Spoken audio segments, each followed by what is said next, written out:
Get off Facebook. You want to do yourself a favor in your life and have a better quality of life. Get off Facebook. I was on Facebook for, I don't know, 8, 9, 10 years. I don't remember.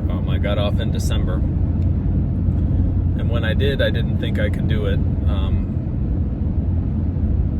You don't really think about how addictive it is when you're on it until you try to get off of it and you realize how much time you actually spend on the app itself. Don't get me wrong, Facebook is good for sharing pictures and stuff like that, but I mean it really is an exercise in just conceit when you think about it. I mean, you really think everybody cares what you ate 27 days in a row and how the guy in the line at Starbucks pissed you off? I see a lot of cool stuff. People take pretty good pictures, and Facebook Marketplace is very, very useful. But other than that, really, as a platform to exchange ideas and to get into discourse politically, religiously, spiritually, whatever, it's just a toxic environment. It's not an environment where people can get together and rationally think through problems or think through ideas. Because the dynamic that's missing is the person being there and being able to smack you in the mouth when you say something stupid.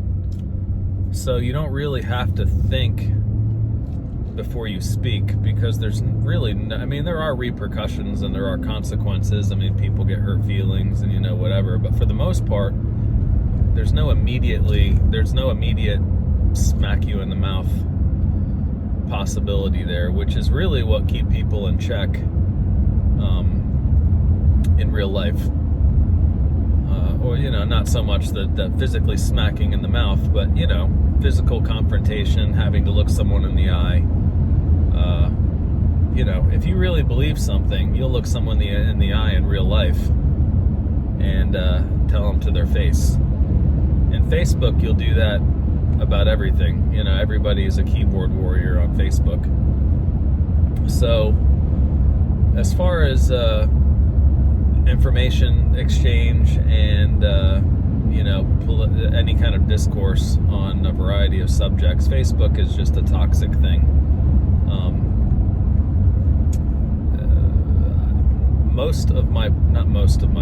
A lot of the problems that I was having in life, from lack of time, lack of productivity, disagreements, just generally being disgruntled and triggered about whatever, all went away when I got off Facebook.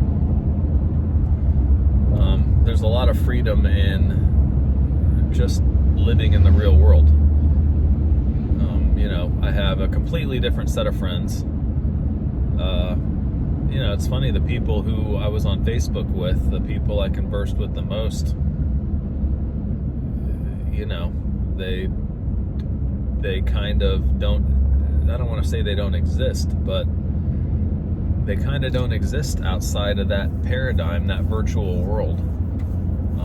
And I tend to gravitate towards people now who are not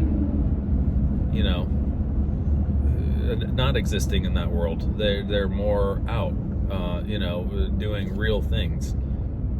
I enjoy much more the world around me and people, and a lot more at peace with just life in general.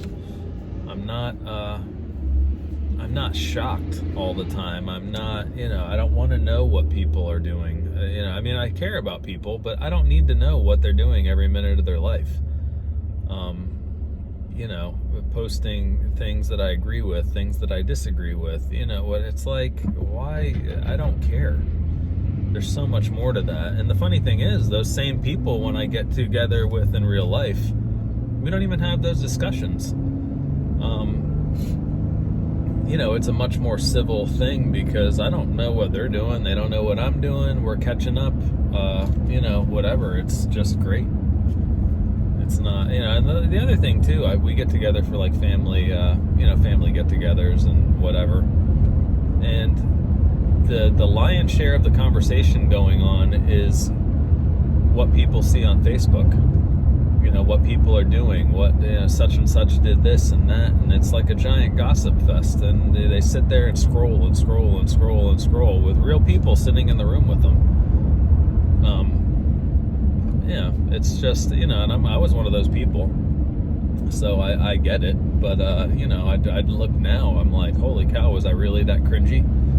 I guess I was. But the other thing too is I think I don't know what the actual intention of Facebook was, but it's really been taken over by just kind of what's going on in the media. I don't know if you remember, like 20 years ago or whatever, Howard Stern came on the scene, radio disc jockey from New York, and they called him the shock jock because he was shocking. He had no filter. Kind of did what he wanted, said what he wanted. He had this medium, much like what we have with social media, where there's no repercussions right away for him to say whatever he wants. I mean, he's in a room full of people, like-minded people. So he would consistently shock people just with the stuff he said and the stuff he did. And it was such a niche back then in radio that it was just like people were like astounded that this could go on. And they tuned in because of the shock value. I don't know what it does to your brain, but titillating, shocking things tend to keep people coming back. And that's largely what social media is, especially Facebook. It's just a means to keep people triggered and shocked all the time. You see pictures and videos of kids getting abused, dogs getting drowned, somebody getting slapped up, somebody did this, somebody did that, the Democrats are doing this, Republicans are doing that, and, type amen for this. It's just constant keeping people on edge, just addicted to that constant flow of information. And it's just noise. That's all it is. Mostly noise. When you cut it out of your life, you'll realize how much noise was actually in your head from that stupid app. So, and a lot of people can keep it under control. Some people can't. I mean, for the most part, people are addicted. They can't go 3 minutes without checking their timeline, seeing if they got likes and hearts and comments and whatever, and go and see who this person's doing and what that person's doing. It's just, good Lord, it's too much. So all I'm saying is, if you want to do yourself some good and be way more productive and double your time during the day that you have available, get off Facebook. Get on Instagram. Instagram wasn't bad. I'd post a picture. I didn't care who liked it. I didn't read the comments. It was just kind of an outlet for, creativity, I guess.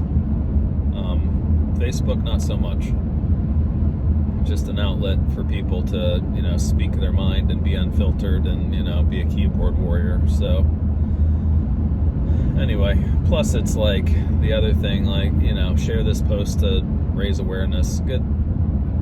Give me a break. You really think sharing a post does anything for anything?